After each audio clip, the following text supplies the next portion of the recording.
একাদশ শ্রেণীর যেসব শিক্ষার্থীরা দ্বিতীয় সেমিস্টার পরীক্ষা দেবে, ইতিহাস পরীক্ষা দেবে, তাদের জন্য 8 নম্বরের যেসব প্রশ্ন খুবই গুরুত্বপূর্ণ প্রশ্ন এবং ভেরি ভেরি ইম্পর্টেন্ট প্রশ্ন, যে প্রশ্নগুলো এবার পরীক্ষা আসার চান্স খুবই বেশি, সেই প্রশ্নগুলো নিয়ে এখন আমি আলোচনা করব।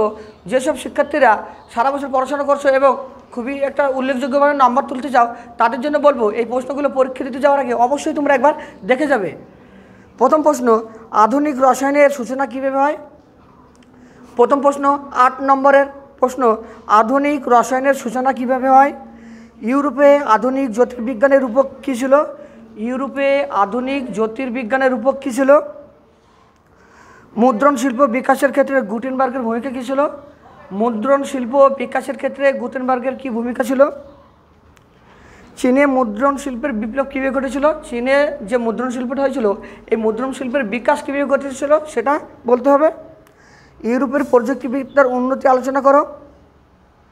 ইউরোপের প্রযুক্তিবিদ্যার উন্নতি, চীনে মুদ্রণ শিল্পের বিপ্লব, জাপানে মুদ্রণ শিল্পের প্রভাব কী পড়ছিল, কী প্রভাবটা পড়ছিল সেসবগুলো লিখতে হবে।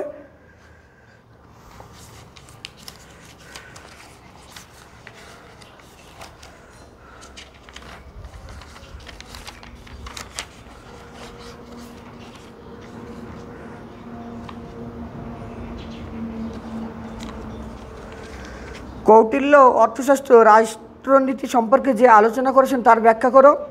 কৌটিল্য অর্থশাস্ত্র রাজনীতি সম্পর্কে যে আলোচনা করেছেন তার ব্যাখ্যা করো। ইক্তা প্রথা কি? এই প্রথার উদ্ভব ও তার বৈশিষ্ট্যগুলি আলোচনা করো। ইক্তা প্রথা কি? এই প্রথার উদ্ভব ও তার বৈশিষ্ট্যগুলি আলোচনা করো। মনশব্দারি ব্যবস্থা সম্পর্কে একটি নিবন্ধ লেখো। মনশব্দারি ব্যবস্থা সম্পর্কে একটি নিবন্ধ লেখো। রুশো রাষ্ট্রদর্শন সম্পর্কে আলোচনা করো। দিল্লির সুলতানি রাষ্ট্রের প্রকৃতি আলোচনা করো। বারনির ফতুয়া ই জাহানদারিতে রাষ্ট্রতন্ত্র ও রাষ্ট্রনীতি সম্পর্কে ধারণা কী ছিল? টমাস হবসের রাষ্ট্রদর্শন আলোচনা করো।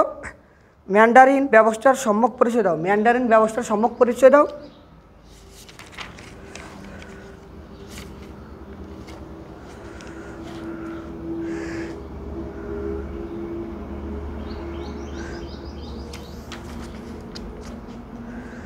ক্রোমওয়েল কীভাবে ইংল্যান্ডে নব্য রাষ্ট্রতন্ত্র প্রতিষ্ঠা করেন সে সম্পর্কে আলোচনা করো।